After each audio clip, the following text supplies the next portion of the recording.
Hello, welcome to another episode of History Hack. Today is World War II Day, and I'm joined with Matt as my co-host today. Matt, tell us who have we got on? Hello, I'm really excited today. We've got David O'Keefe with us, who's a historian, documentarian. He's a professor too, so we've grabbed him out of lectures because we're going to be talking about the Dieppe raid and the fascinating research that he has uncovered over the last 10 years and 100,000 documents worth of work. David, welcome to the show. Well, thanks a lot for having me, guys.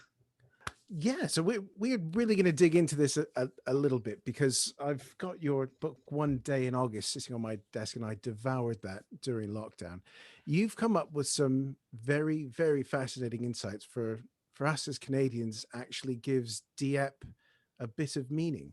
Yeah, it does. I mean, I think, probably set the stage. I mean, for those of you who have never heard of the Dieppe raid, I mean, it's huge for Canadians. And of course, Brits generally have heard of it.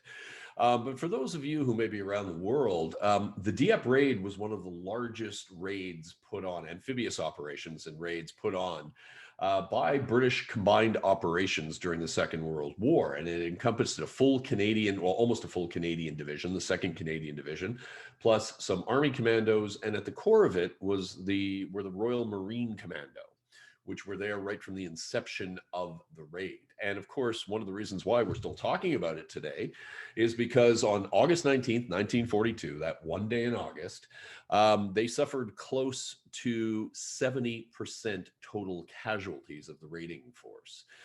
That included close to 1,000 Allied dead in just 6 hours. 907 were Canadians that landed, and about another 2,500 ended up in prisoner of war camps. So you can imagine that just that toll, just in 6 hours, was going to raise some eyebrows, to say the least. And I guess one of the reasons why it's, like I said, we're still talking about it 8 decades later, is because there was such a controversy over the intent behind the raid. And of course, there were so many different excuses that were given at the time, whether this was to placate the Russians, test German defenses. Sometimes they were, questions of deception and setting up double cross operations. But the point was that for so many years, the answer to this riddle, and no pun intended, the enigma, really, laid in a series of classified documents that were only declassified or began to be declassified starting in 1995. So, like I said, this is one of the most enduring controversies in Canada and in the Allied world, but also, one of the most enduring mysteries of the Second World War until now.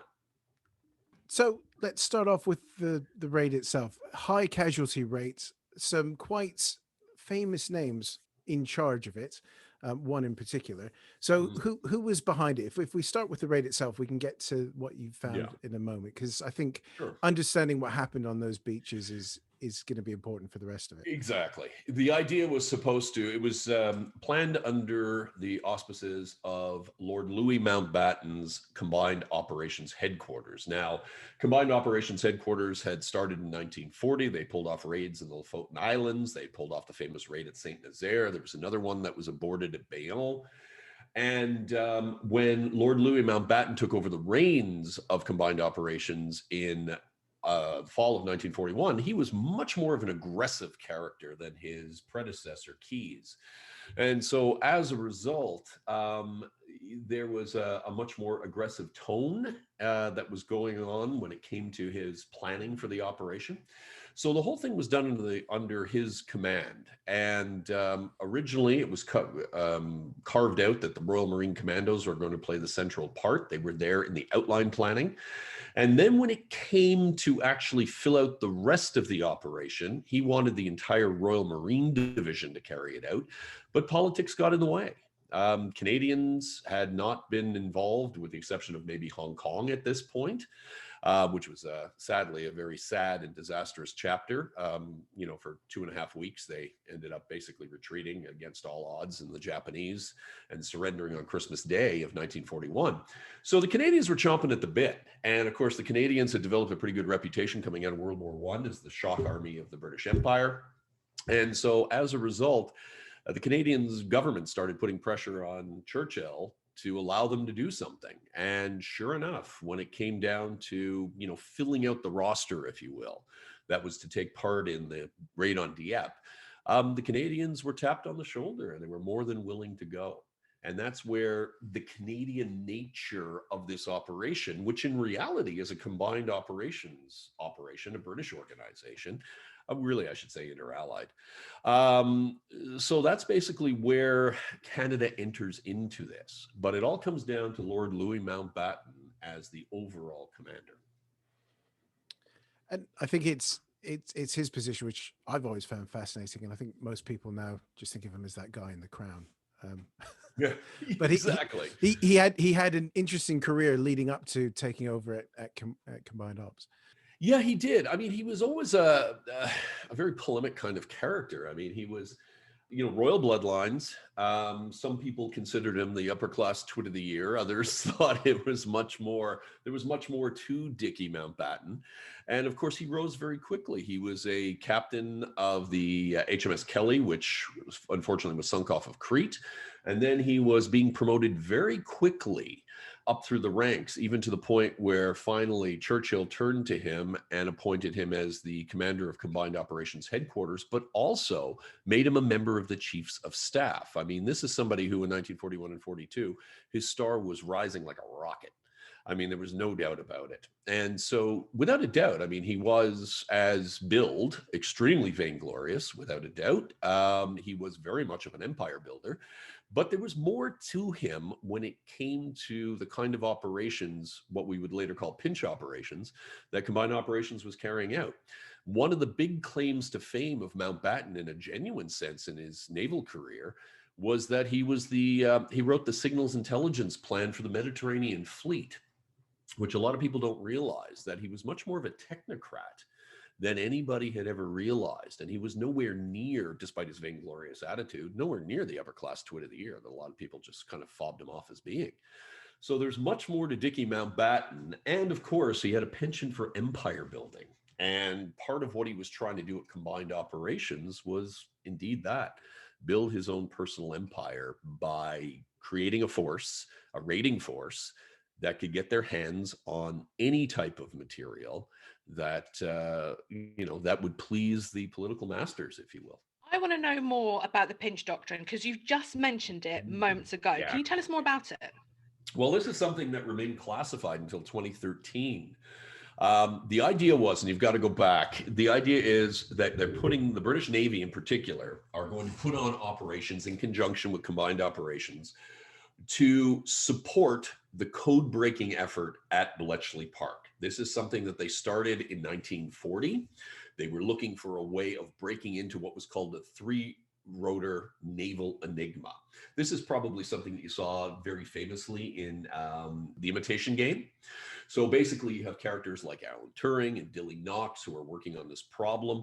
And with the code breakers, you need one big key, one big break to get in. Once you get the first break, it's like a crossword puzzle. Once you get a first clue, then generally speaking, then you can work off of it. But you have to remember that the odds of breaking into a three-rotor naval German Enigma machine in 1940 was 150 million to one. So basically winning a national lottery every single day for 150 years. Good luck. So you needed captured material to be able for the geniuses at Bletchley Park to be able to do their job in a quicker and much more efficient way. You're at war. You can't afford to wait until genius kicks in.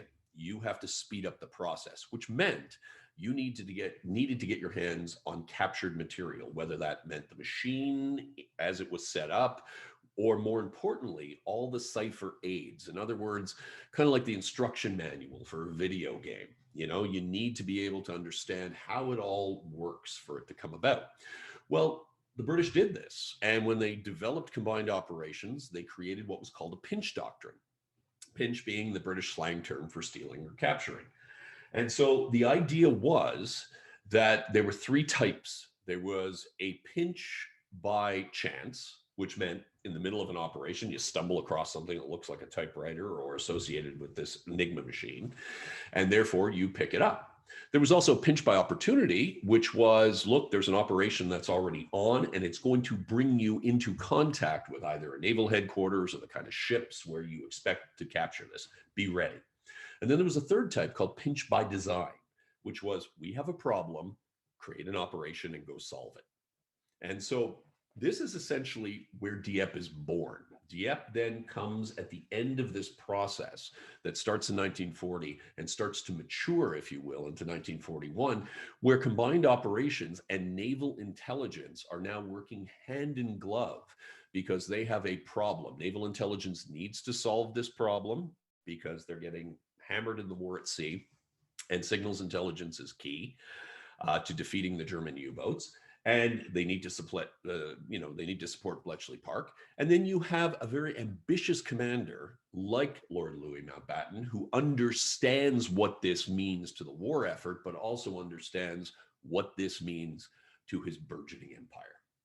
So this is where things come together. So the pinch doctrine then is, and we can break down pinch doctrine, it relies on speed, surprise. It's all about getting to your target quick, because the idea is you have to close with your enemy and you have to be able to either kill or incapacitate him quickly so he can't destroy the material you're coming after.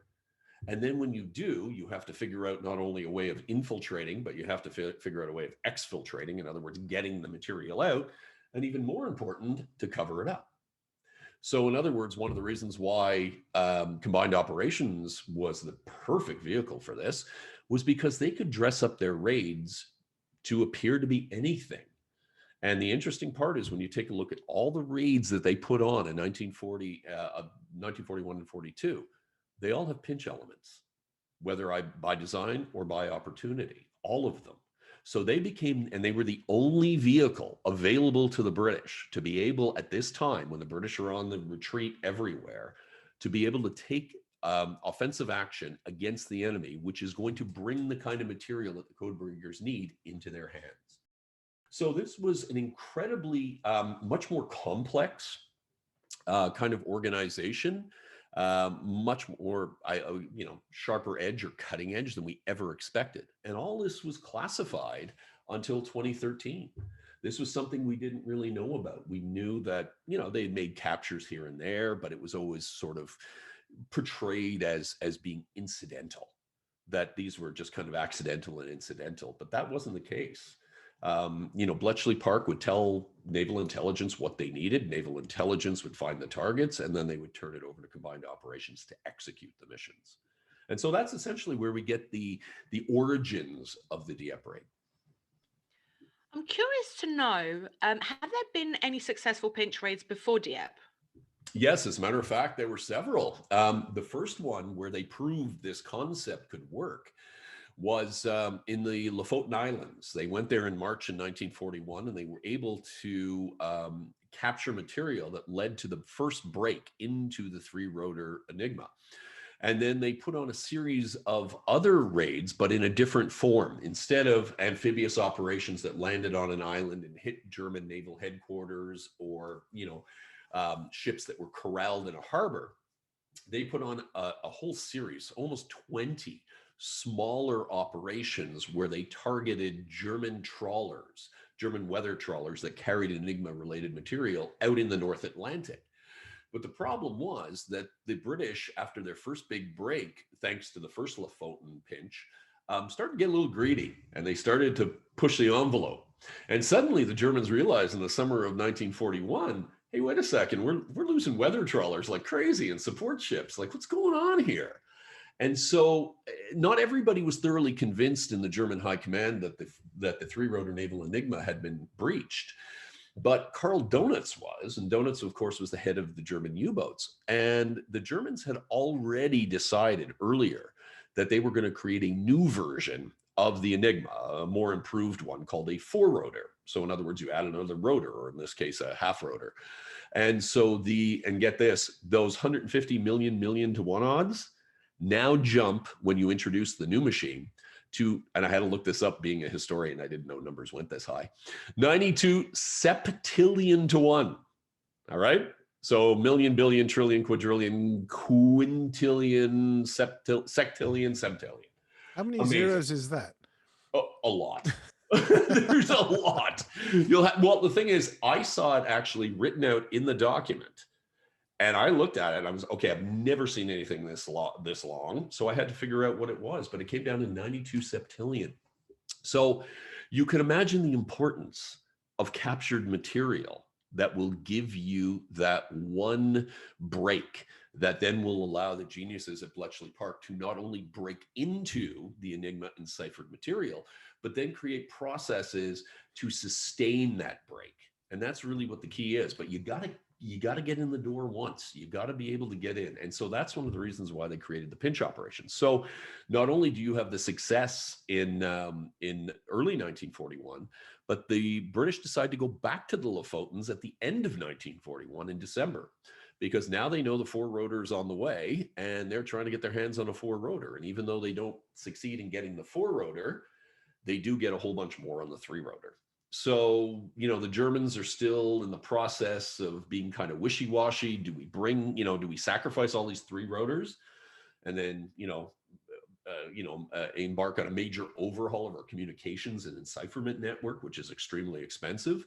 Or do we just sort of let things play out and see how they go and slowly bring in the four-rotor? Well, basically, that's what they tried, but they made a huge change in the U-boat fleet in the Atlantic. So on February 1st, 1942, the Germans bring in the four-rotor Enigma. And as a result, Bletchley Park, which was blacked out in the first few years of the war and couldn't break the codes and ciphers, then suddenly could as a result of the pinch operations in 1941, now is blacked out again. And the war at sea now, again, it's a real roller coaster. And now, the war at sea tips into the favor of the Germans once again. And so this is where the genesis of the Dieppe operation comes. And it comes because of a discovery that is made on March 13th, 1942, that the four-rotor, which right now is only being used by U-boats in the Atlantic, which is bad enough, has now been distributed, although not operational. It's been distributed to ships in the English Channel, which means that this cancer is not, simply located in the U-boats in the Atlantic. This cancer of the four-rotor is spreading. So now there is a renewed impetus to get on with it. So, a very long way of answering your question. Yes, there were successes. As a matter of fact, one of the reasons why we talk about Alan Turing today is because of the early successes of those, pinch operations, which gave him the tools and the leg up to do the amazing things he did. So we've got this interesting situation in early 1942 of this growing panic of being blacked out again. Churchill's not getting his box with ultra messages that he can read over breakfast. But in combined ops, what was the attitude there? Because it wasn't necessarily panic, was it? No, I would argue that they saw this as an opportunity. I mean, one thing that you see in the planning is that there's never anything that's really negative coming out of there. As a matter of fact, as I've argued in the book, there's a mounting victory disease and a hubris. In other words, that they've been successful before. So, nothing has gone wrong. We haven't had any major casualties. The pinch doctrine is developing as much as we can see, and we're pushing it and we're making it bigger and we're becoming perhaps a bit greedier. But there is, without a doubt, a mounting hubris. And of course, some of Mountbatten's detractors have taken a look at combined operation and said, look, nothing more than a bunch of amateur enthusiasts. And the way they approach their planning, in some ways, that's justifiable, because the pinch doctrine kind of goes against typical tactical common sense, simply because the pinch doctrine relies on surprise to a degree that most operations don't. In other words, you love to have surprise, but it's not necessarily primordial to your entire game plan. Whereas with pinch doctrine, it is, because the idea is you want to reduce the amount of time that the enemy knows that you're onto them. Because the standard operating procedure, of course, is if a headquarter is going to fall or if a ship is going to, be captured, is to destroy all sensitive material, including cipher documents. So the way that they were looking at it was all tactical common sense was now being subordinate to surprise, to achieving surprise at all costs. And that you can see through the entire planning operation. of Dieppe, whether it's the air power, the allocation of forces selected, the paring down, how they called the shots on the day, how they designed the approach. So many things are, fall in line with pinch doctrine and, how they were doing it at this time. This, when I was reading your book and, and watching you on our good friend Woody's World War II TV as well, growing up in Canada, Dieppe has always been this strange thing that, the reasons given for it were, attempting to take and hold a port. It was a vital stepping stone to D-Day. It was a less worse opportunity than, say, Sledgehammer, which is taking the Yeah. Cherbourg Peninsula, which is my favorite mad operation of Second World War. But this, there were others. Oh yeah, there were others. But this really does give it a reason, which I think it's eye-opening. So, what is the point of the pinch in Dieppe? Where are they going? What are they gonna get after? And we shall bring in another character in a minute, and we'll get Alina to ask about him. Yes. Okay. Essentially, what they're doing is they are going after what is called the outer port. The outer port of Dieppe. There's an inner and an outer, and the outer port is the operational port where you have the shipping that goes in. And on a regular basis at Dieppe, you can find everything from small craft up to sizable torpedo boats. And of course, when I say torpedo boats in the German Navy, it's not the torpedo boats we know from, the Americans PT-109. They look like frigates or destroyers. They're massive. The key is that almost all of the vessels that use Dieppe on a regular basis employ the Enigma machine. And that's one thing that, unlike the Army and the Air Force, where it remained at higher headquarters, almost every single vessel had an Enigma or material, like reserve hand ciphers and things like that would operate with them. So the code breakers, if they got their hands on these, even if it wasn't directly Enigma related, would be able to get enough material from the lower level codes that would be able to give them cribs to jump in. So not only do you have the cipher material available on the ships in the harbor, which are now corralled, you're not chasing them around the North Atlantic, they're there. You also have a communications supply depot. A lot of people don't realize that Dieppe was the only one for communication supply in that part of the channel. There was one, I think, on the West Coast, but this is the only one there. And then there's another location, a naval headquarters in the harbor. And this was, according to British intelligence, situated in what was called the Hotel Moderne. They weren't exactly sure where it was. They they issued a report saying that it's in one of two buildings that are side by side. And their alternate target was actually the Hotel Moderne. They misidentified Les Arcades Hotel as the Hotel Moderne.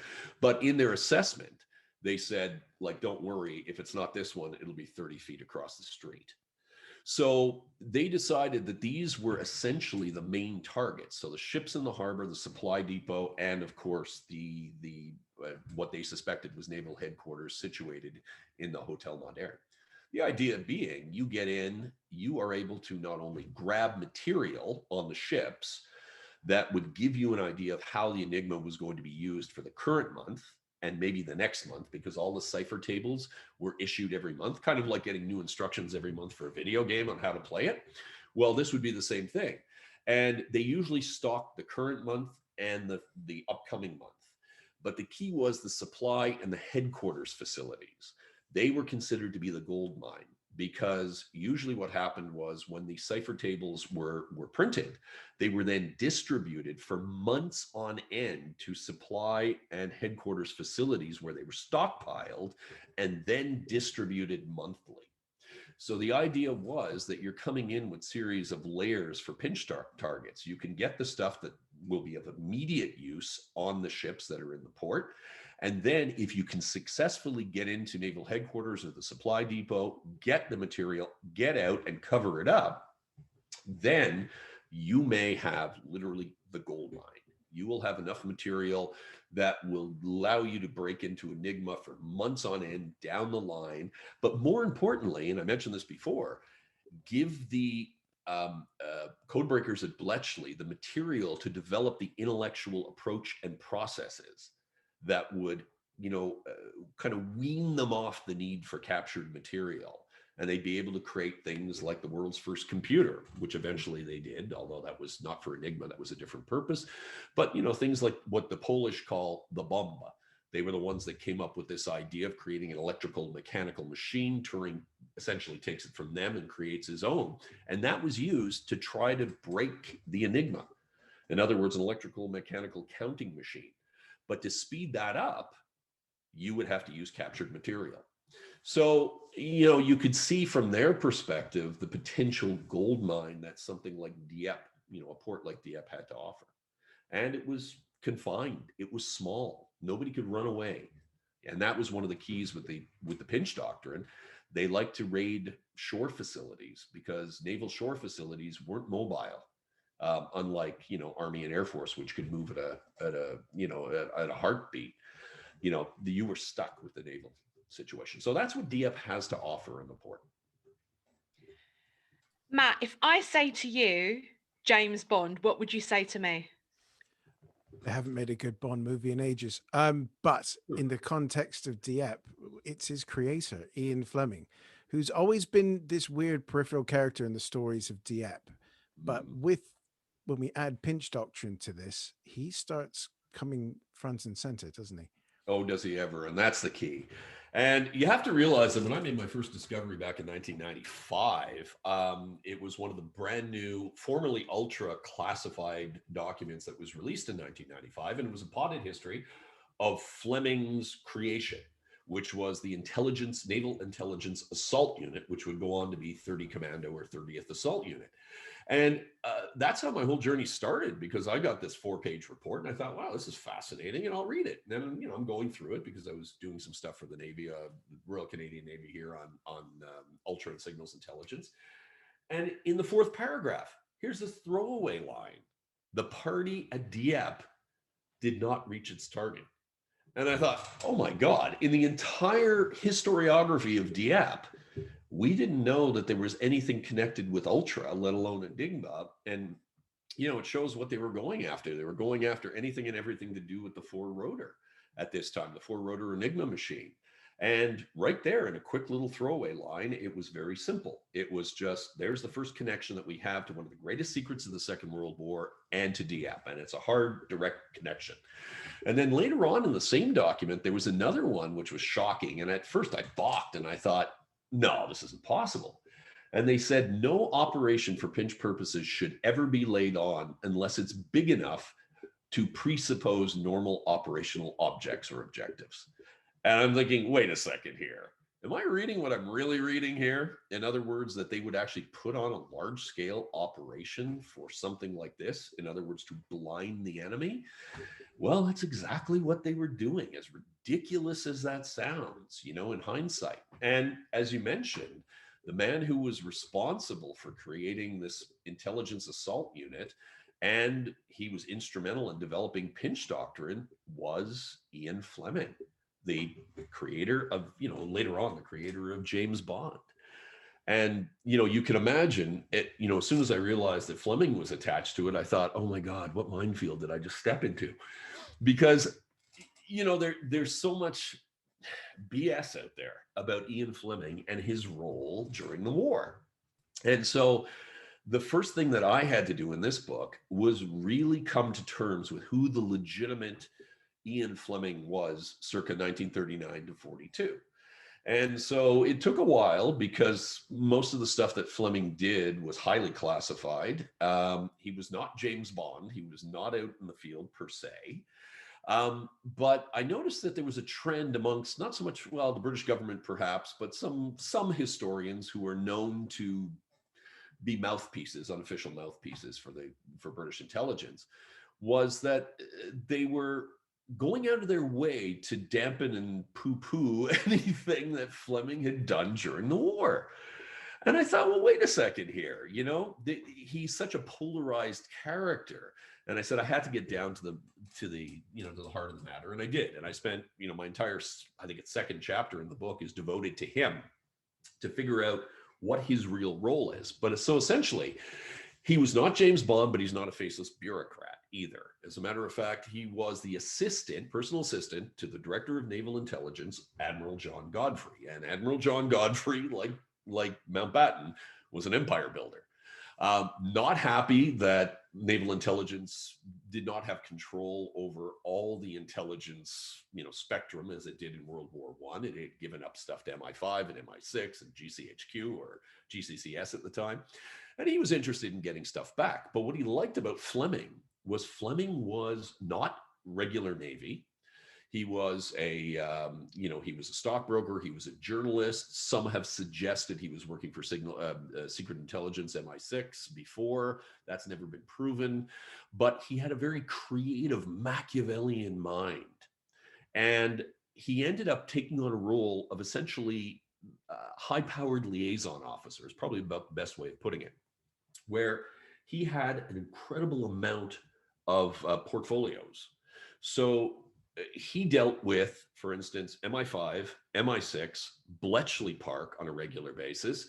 He dealt with the political warfare executive, SOE, Ministry of Economic Warfare, Inter-Services Topographical Department. He was even on the Joint Intelligence Committee. Okay, so he was the representative of the Joint Intelligence Committee, which is fascinating, which means he was much more important than we ever expected. And then also he had his foreign portfolios where he liaised with the FBI, the OSS, and naval intelligence in the United States. So as Godfrey himself says in his memoirs, Fleming knew just enough about everything to be dangerous. And that was the key. And that's one of the reasons why, Fleming has been portrayed perhaps the way he's been portrayed for so many years. Part of it is self-inflicted by creating Bond and drawing attention to himself. But I think part of it is also a concerted effort to try to deflect attention and to rob him of any of his integrity, just so people aren't going to continue to look into him. Because he's really a hub. He's an intelligence hub. And once you start looking into Fleming, and of course, Fleming's big portfolio, amongst all of those, was liaisoning with Bletchley Park and developing pinch doctrine. And so he ends up being instrumental in not only all the other pinch operations, but also in Dieppe, particularly with creating or carving out his intelligence assault unit from the Royal Marine Commandos, which are at the heart of the operation right from the beginning. So right from the start, Fleming has got his fingerprints over everything, or the pinch component of the entire operation. So what does Fleming's commando do on the raid? Well, they are tasked. They are carved out of the 350-man strong Royal Marine Commandos, and they are given the starring role. Essentially, what they're supposed to do is work in cooperation, and this is the fascinating part, work in cooperation with the Canadian infantry, engineers, and the tanks, the Calgary tanks. A lot of people don't realize that this is the reason why the tanks were on the raid. They were there to provide the fire support for the pinch operation in the port. And so the Royal Marines are going to come in two strike groups. They are going to come in on the back of HMS Locust, which is a river gunboat designed for policing the Yangtze River. But because it's flat bottomed, they figure it would be a perfect vessel that will be able to barrel down the inner channel of Dieppe Harbor and kind of, take the harbor on the run.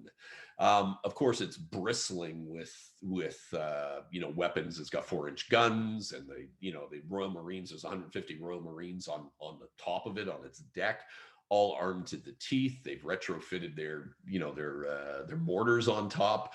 And the orders are given that basically as the Canadians hit the beach and they're moving in towards the port to basically suppress German opposition in the port, that the HMS Locust is going to come barreling down, come hell or high water. They're going to come barreling down into the port, all guns blazing if necessary. And it's boys' own stuff, just like Saint Nazaire. And they're going to berth at the center island of the harbor, and then they're going to spring out and they're going to pull off the pinch in cooperation with the Canadians, who have already suppressed German, or hopefully have suppressed German opposition in the harbor. They're actually going to get in and they're going to scoop up the material necessary. And the interesting part was that there was another code word, and you can't make this up. I mean, this comes, when I read this, I started laughing because I'm sitting in the archives. I'm like, this is right out of Bond.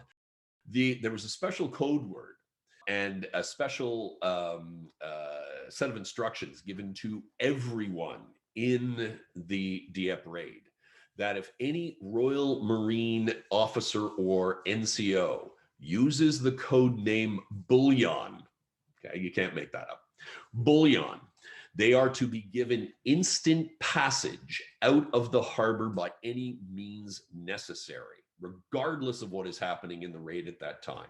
They get express exit from the harbor because they have a special package that has to be returned. That's essentially what it was. They also put on a ship, a small, I guess it's kind of like a small British torpedo boat, to come in and pick up the commandos, the British commandos, Fleming's intelligence assault unit, when they've actually made the pinch. So not only do you see in the plans the infiltration route to get in, but more importantly, you see the exfiltration route. In other words, they're building in a pipeline to get the material out right in the middle of the battle while all, everything is hitting the fan. And the idea is to take this back to the command ship.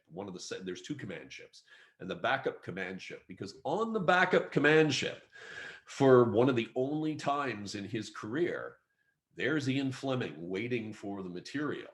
And so Fleming, understanding the potential of showing up with essentially what would be the holy grail at that time. In other words, any material that would break this blackout that's been going on for 6 months and has been taking such an incredible toll.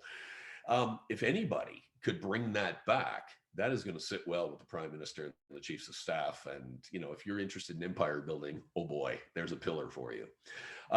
So the idea is that he is going to break off. He is going to get the material from his commando, and he will break off in the middle of the battle. And that comes out in his report that was written.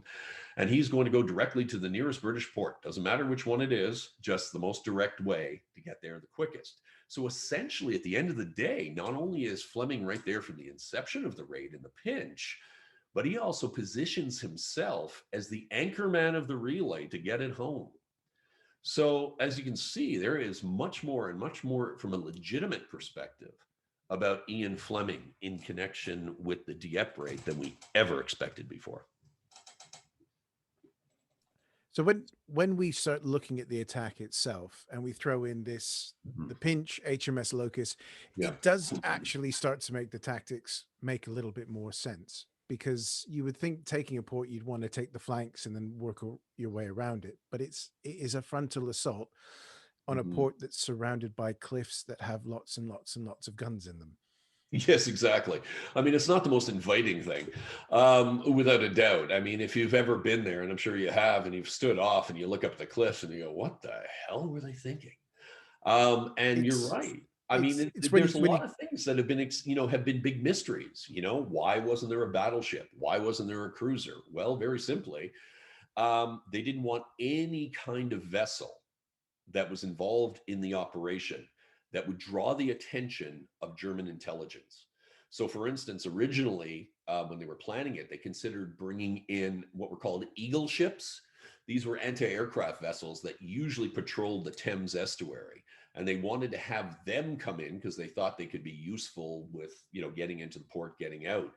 And then they scrubbed them because they said, look, if we take any vessels away from their normal operating areas or of a type that would not normally prowl the channel, we're going to light up German intelligence and reconnaissance, and they're going to be onto us in a heartbeat. So the idea was that even the composition of the raiding force right from the start was all about using ships that were normally seen plying the English Channel. Okay. And then, the ones that, like troop ships that may not necessarily be seen would only leave port under the cloak of darkness and move across.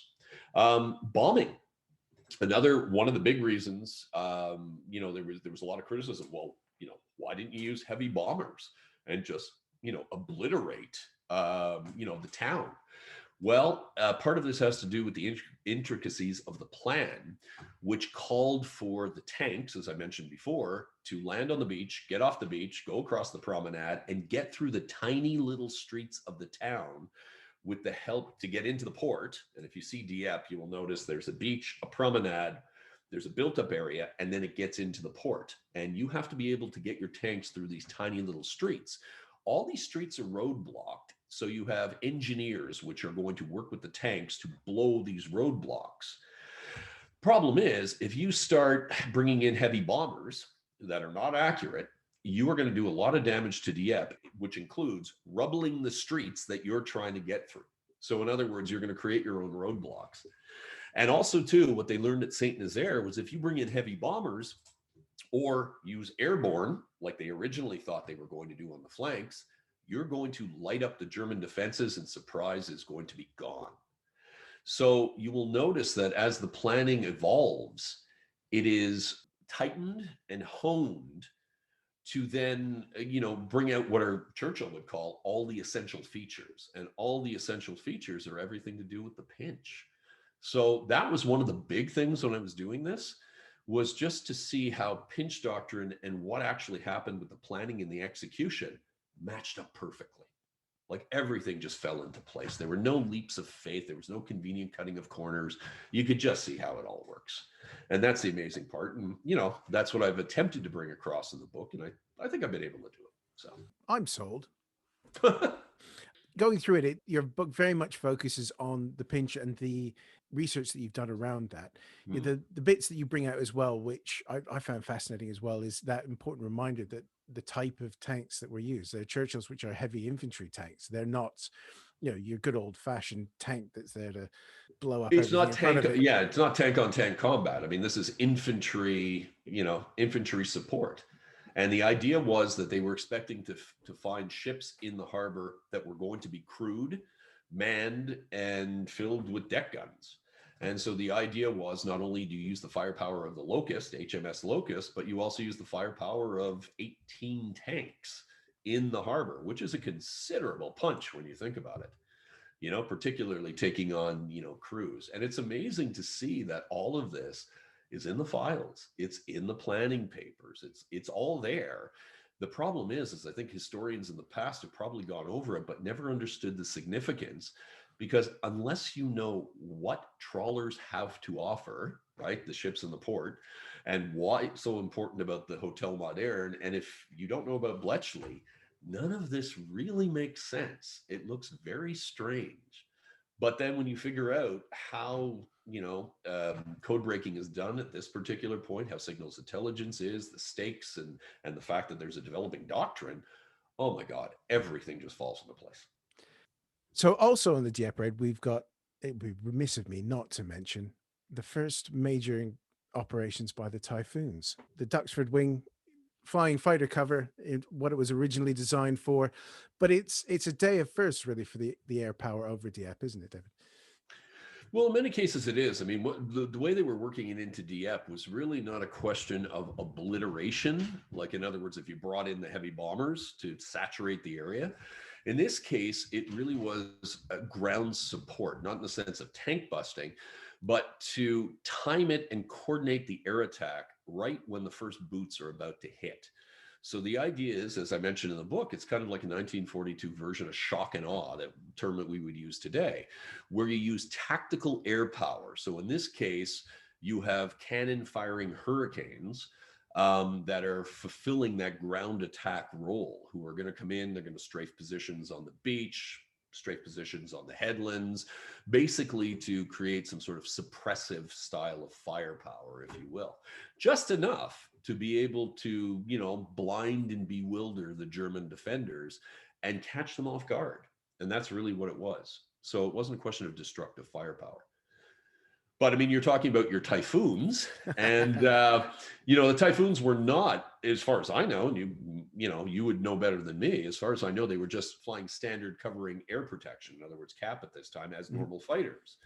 And it would be 43 before they were rigged for ground attack purposes with rockets and there was they were still figuring it out. You know, it's Yeah, one of the reasons they threw it in is because it had the legs to stay over Dieppe longer than sure. Spitfires and Hurricanes did. But you know, the problem with it was it had only been in service for about 4 or 5 months, and there was still Teething. plenty of issues with it they were working out. Yeah, they were teething. Now, the interesting part is, from a counterfactual perspective, I mean, we always take a look at the plan and how integral the engineers were. And, one of the, I would argue, the genuine lessons, although they were not there to learn lessons, but you can learn lessons out of everything, was the need for specialized armored engineer vehicles, because the failure to the entire operation comes down to the poor engineers getting gunned down on the beach and not being able to blow the roadblocks for the tanks to get into the harbor. And so, they create those. So, one of the great counterfactuals is, what if they had those tanks? What if they had Hobart's funnies at Dieppe? It likely would have succeeded. Well, perhaps we can make the same argument for rocket firing Typhoons, because if they're, instead of using cannon firing Hurricanes, if you're bringing in rocket firing Typhoons, I'm not necessarily sure about the accuracy of them. But remember that if you're coming in at an oblique angle, you could take on the caves that have been cut into the cliffs. In theory, you could, by firing rockets straight at them, which is, something that was a huge thorn in the planner's side, because as the Locust was going to run the gauntlet, they had to worry about, I think it's 12 or 14 caves, all armed with or manned by either machine guns or anti-tank weapons, or, French 75s, so there was a distinct amount of firepower that was in what I would call the gauntlet. So, that may have changed the fate on the day if you actually had an aircraft that is able to come in and deliver, rocket firing attacks that would go direct at these areas. Or conversely, a plane like, the Typhoon that can carry 1,000-pound bomb load, that would really have helped taking out the guns on the flanks, or even on the top of the cliffs on each side. It would have been a considerable amount of tactical firepower, more than they had available in 42. This is this period where the tactical air power is completely changing. We had Mike Bechtold on a little while ago talking about Bardia, which was so 8 months before. Yeah. This is where the use of ground attack aircraft is really, really changing, and it is just that bit too early for Dieppe for it to be truly useful. Yeah, and the interesting part is, and that's the sad part, because it became so integral to that process. I mean, the reason why they're trying the reason they want the frontal assault is because it's the shortest distance between A and B. I mean, you go in over Main Beach, particularly Red Beach, and you've got the Hotel Moderne, you've got the trawlers right there. There's no frigging about, there's no kidding. You're going right after it. But they put the faith of that into the hands of cannon firing Hurricanes, but they don't pack the kind of punch that a Typhoon would. And it's not a question of obliterating your enemy, but stunning him dramatically. You know what I mean? It's that keeping their heads down so they can't do what they're supposed to be doing. Suppressive. Yeah, massive suppressive, and something that was going to be long lasting. And a plane coming in and firing its cannons and strafing is nowhere near something that's coming in and littering the beach with rocket fire, cannon fire, and of course, if necessary, dropping 1,000-pounder or a couple of 500s. Even a Typhoon can hit a cliff with a rocket. Hopefully. Yeah, definitely would hope so. Just not a tank in Normandy, right? No, but that's another controversy. That's a whole other thing. Mike and I have a lot of fun about that. He always throws that at me. My favorite book on Dieppe up to this was Robert Nealon's book. Oh God, I know. Which is fantastic. And putting the two together, and I know you've said it a few times, you can see he was on the trail. I know. One of my greatest regrets, sadly, is that Robin passed away before I got a chance to speak to him. Because as my research was unfolding, I picked up his book kind of late, to be honest with you. It was one of the last ones, and I was just blown away. And I realized, and I've said this before, he's like the blind dog in a meat house. He can smell it, he can't find it. And I remember when I was at the Naval Historical Branch in Portsmouth, and I was laying out this thesis, and there was a Royal Marine colonel who was there, one of the historians, and he just looked at me and he said, "Yeah, you're onto something here. There's no doubt about it. And he kind of came from the same cloth that off, only if Robin, Robin was around to see this, because there was discoveries I made that Robin, no historian had ever seen before, the operational orders, which nobody knew existed. They existed at one point, but everybody thought they were destroyed or lost. I stumbled across those, literally stumbled across them in a miscellaneous file in the PRO. And, the coordinating operations and things like that. And, I would have loved to have been able to sit down with him, without a doubt. I wish, so hopefully if there's another world, he knows. I think just to run with that as well, I think one of the most touching bits in your book is Ron Beale. Oh, yeah. Do you want to just tell us a little bit about him? Yeah. I don't think it's going to spoil the book too much because it's lovely. Oh, but no. I'd love to chat to you about Ron because he sounds like he was a lovely man. He was actually. Ron was fascinating. I mean, Ron was very typical of all the Canadian soldiers that took part. I mean, he was 19 years old, and vast majority of Canadians were between 19 and 25 who took part in the raid.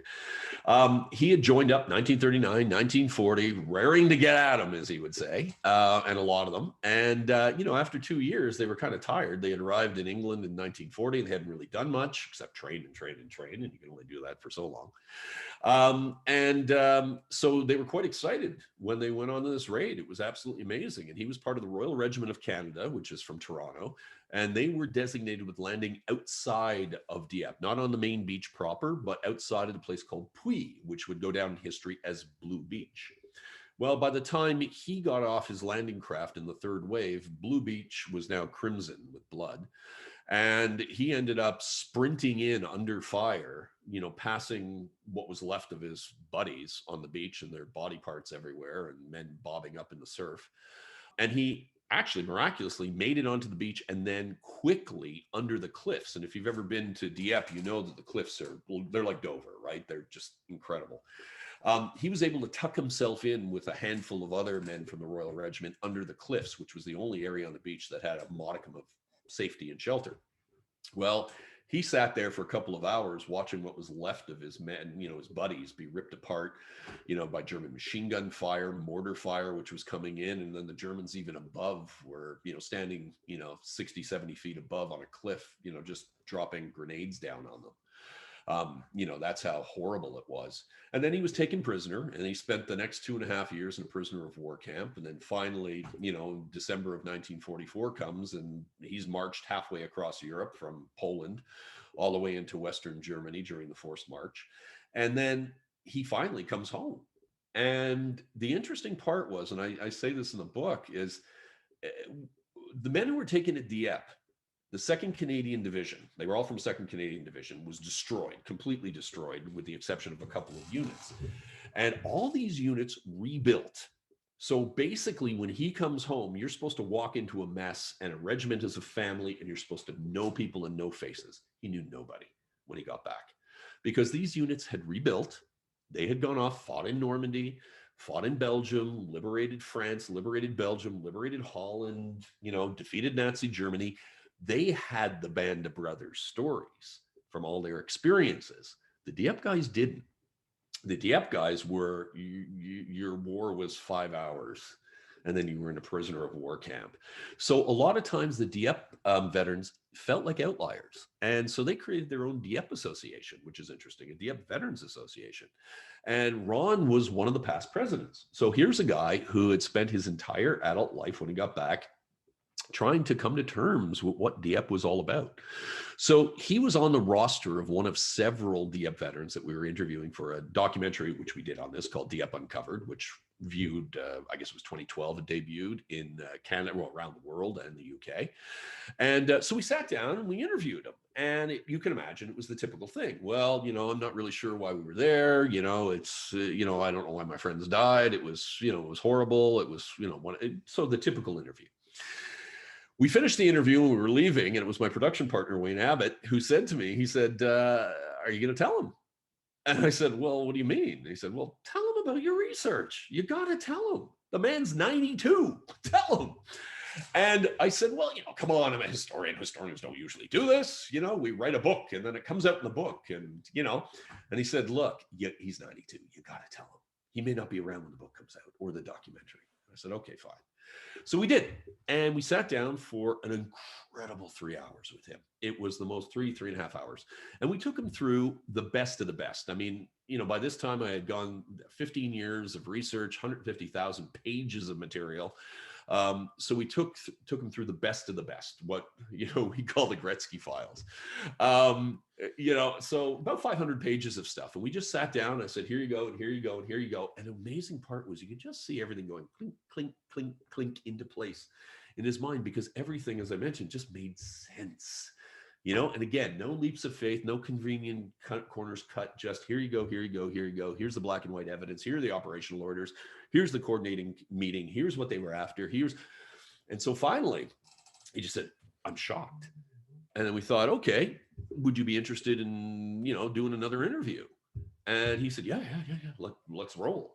So we did. And and you can see it at the end of the documentary, and you can read a bit about it in the book. I go into more detail in the book about it. But he said, look, it doesn't matter whether we didn't get what we were after. He said, that's not really the point. The point is, at least I know there was something there. There was something tangible. And then he said, now I know what my friends died for, and I can die in peace. And you can imagine, as a historian, that's not something you hear every day. And it was extremely powerful. One of the, by far, the most powerful moment in my professional career, and one of the most powerful in my personal life. But it also sent shockwaves through me, because I thought, oh my God, I better, cross my T's and dot my I's on the research. You got to nail this. I got to nail this, because the power that this has on the people who were there. And yeah, I saw this not only with the people who were there, but also with the country. Because, this has hung around Canadians' necks like an albatross ever since 1942. And it's not so much whether it was a success or a failure. It was, what was the raison d'etre? And although, at the end of the day, I said, look, even though the intent behind the raid may have been altruistic and made perfect sense with what was happening in the context of the time and was absolutely essential, doesn't change the grisly fact that 1,000 men die in 6 hours. And nothing is ever going to change that. But just that moment of genuine truth, of being finally the cathartic release that he had, sitting there and just going, oh my God, yes, this is what it is. And not just because, yes, I want it to be this, but yes, this makes sense. The evidence shows this. And that's the key, because there was always a risk of, pushing it into the realm of over rationalization or rationalization for the sake of it. And that was the danger, kind of like dealing with characters like Fleming. There's always a double-edged sword. And so that was something that I was mindful about. But like I said, I had to go back and make sure that I crossed my T's and dotted my I's. Most powerful moment, and the moment when I realized just how powerful history is. You can sort of feel that coming across, especially in the pages of the book, because that's the sort of the bit that you end on. Spoiler, everybody, still buy the book. It's amazing. You've come up against many, many years of perceived wisdom. Oh, yeah. So your viewpoint has been challenged a few times. How's that sort of reacted to that? Or if you just let it get out there and let someone else run with it now? Yeah. Oh, boy. Yeah, there's a lot to unpack there. First of all, I don't think it's ever been properly challenged. Okay. And I would appreciate a genuine challenge. What I have received at times has been just a dismissive or an arrogant dismissiveness, based on the fact that, and it's funny because I've spoken to some of my other buddies who are Dieppe scholars, and they've just said, yeah, it's Dieppe, like some other things like Pearl Harbor and whatever else, have the whiff of conspiracy behind them. So when anybody opens their mouth and says, boom, here's the reason, we found it, here's the key, there is going to be a natural knee-jerk skepticism. But I think over the years, skepticism has turned into cynicism, where Dieppe will never figure it out. Nothing will ever be the answer for it. And that's been the toughest part, because here we are. I mean, I made the public announcement of this and provided the background material and the evidence almost a decade ago. And, I'm still sitting here writing one article after another and doing interviews going, no, it wasn't to placate the Russians. No, it wasn't to test, and it's amazing to see how some people just cling to the idea of the old comfortable slippers when it comes to the interpretation of any historical event, not just Dieppe. And it's tough, but I mean, the way I do it is, I've laid it out. There's 150,000 pages of material that I've gone through.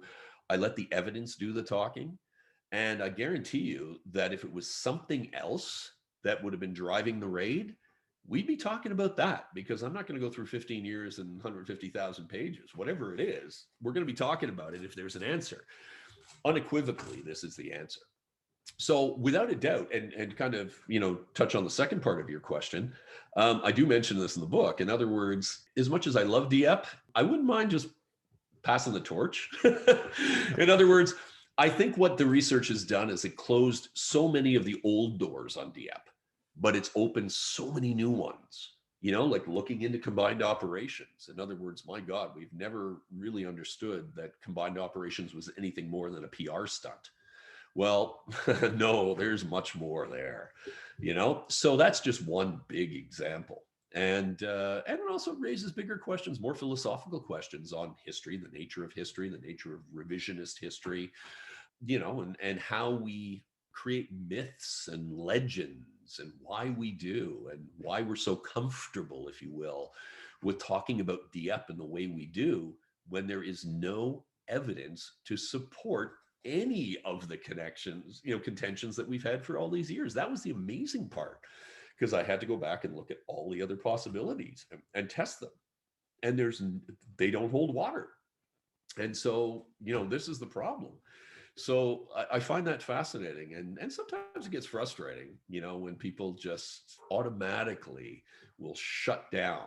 And, my view is, look, read the book, see the evidence yourself. And, based on the evidence, if you want to challenge it, please, because that's the way history works, right? But please make it evidentiary based. Don't just, be dismissive and arrogant and pull something out of your butt. I mean, do your homework, and by all means, because, hey, if this isn't it, then I'm still committed to finding whatever the truth may be. But with that said, with all the work and the years and everything, this is it. So there you go. Which, it's for me, having grown up with that traditional narrative, through school, as a youngster in Canada before being dragged to England, it's eye-opening. It's refreshing, because just if you were to take we talk about casualties a lot when we talk about the Second World War, but this is dead. This isn't your traditional dead and wounded. This is a huge proportion that were killed on those beaches, and it's been pretty flaky reasoning for 80 years. It has. I mean, the interesting part too with the Doctrine, and I guess this is one of the big eye openers, was that according to Godfrey, if the targets were deemed to be A1 in category, which anything to do with Enigma was, that justified taking heavy casualties. Now, with that said, I don't think they ever expected to take casualties at this rate. So there is, some of the criticism about, underestimating the enemy is without a doubt true. In other words, they didn't miscount. They knew, they had pretty good intelligence as to what was there.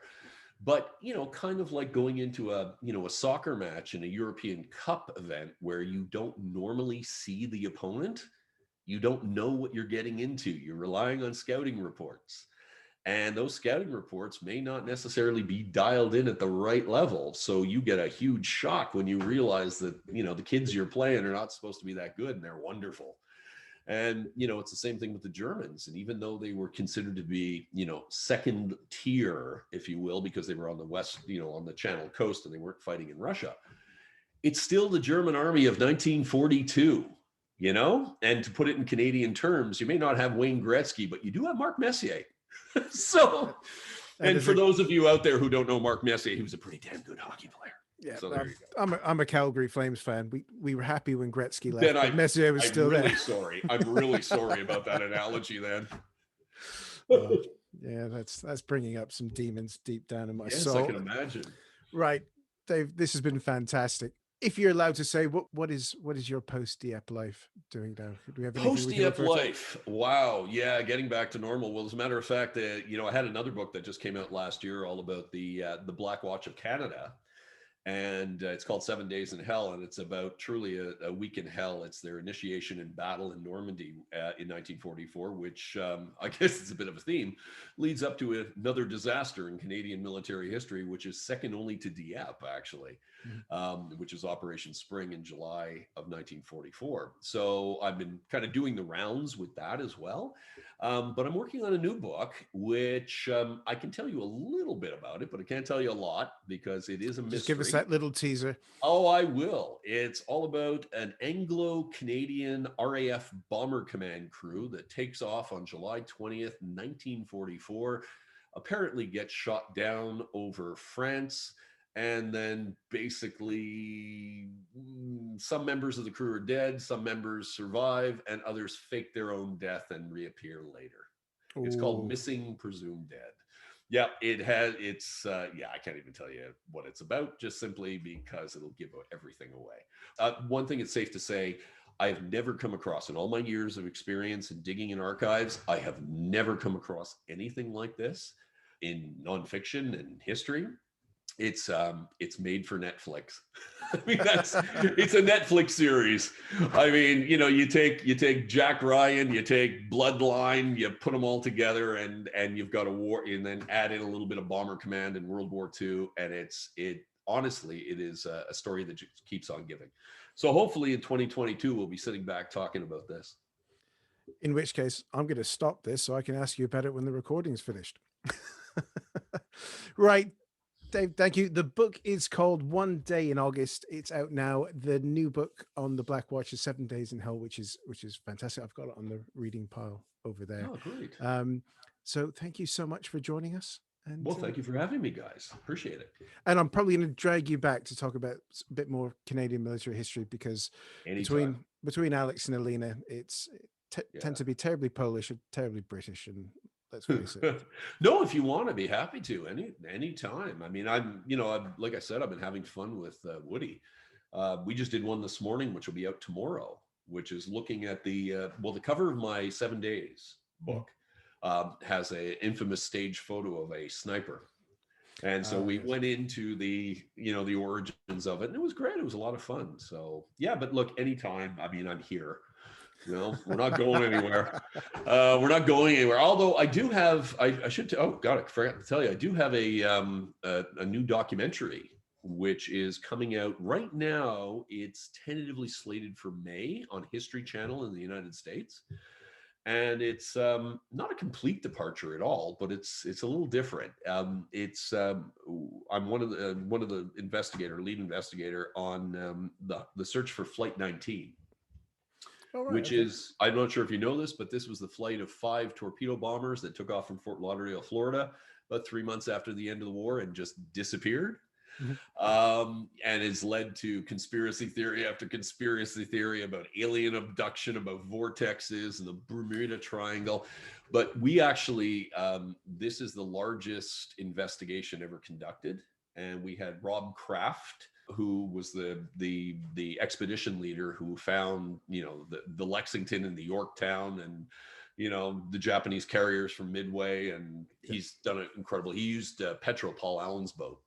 And so before the pandemic, we were briefing him, and he was heading out to see if he can find some of these aircraft. But you can imagine, trying to find 5 torpedo bombers in the, off the coast of Florida in the Atlantic is trying to find 5 needles in a massive amount of haystacks. So it's been a lot of fun. And now it looks like this one-off is, they sent it back and asked us to change the ending so we don't conclude what we conclude, simply because they want to go to series. So it's, and the way we're saying is, it's kind of like the hunt for, Oak Island, except we find shit. That's the way we're billing it. It's like the Curse of Oak Island, except we actually find stuff. And so I've been doing the archive and the terrestrial search on land, and we have an incredible diver, Mike Barnett, I should say, who's been diving off of the shores. And then craft in the petrol with the latest, I mean, the most incredible search gear and UAVs and things like that you've ever seen. So that'll be out in right now, I think it's May. And it's narrated by Lawrence Fishburne. And so I just can't wait to hear Larry say my name. It's going to be fun. So we're looking forward to that. I just saw the fine cut of it this week. And the director, Joe Sousa, just did a fantastic job putting this together. Because you can imagine, right? It goes in all different directions. So to be able to tie it up. So that's kind of the next big thing that I'm doing. And then the book comes out. It was supposed to come out this year. But of course, pandemic has pushed the pilot book back till 2022. Great. We'll drag you back for that because that sounds fantastic. David O'Keefe, thank you very much. Well, thank you, Funch. David O'Keefe's One Day in August is available now, and we're delighted to say that you can get it through our very own bookshop. If you head to bookshop.org/shop/hack history or click the affiliate link in the description below, you can find David's book and all of our other recent guests' latest offerings as well. The good news is 10% of every purchase goes to supporting History Hack. And on that subject, now the Patreon bit. In 2020, when the boss ladies Alex and Alina started History Hack, the world was very strange, and unfortunately it looks like 2021 is going to be equally strange. We would love it if you're able to support the podcast in any way. It will allow us to keep up the regularity of the pods and also the great guests that we've been able to bring you over the last year. We exist on Patreon as History Hack and also on Podbean, our podcast host's own platform called Patreon. The reward tiers are being updated at the moment, so there's going to be some fantastic options for you to choose from. So if you're able to support us, that would be fantastic. So we thank you very much, and until the next time.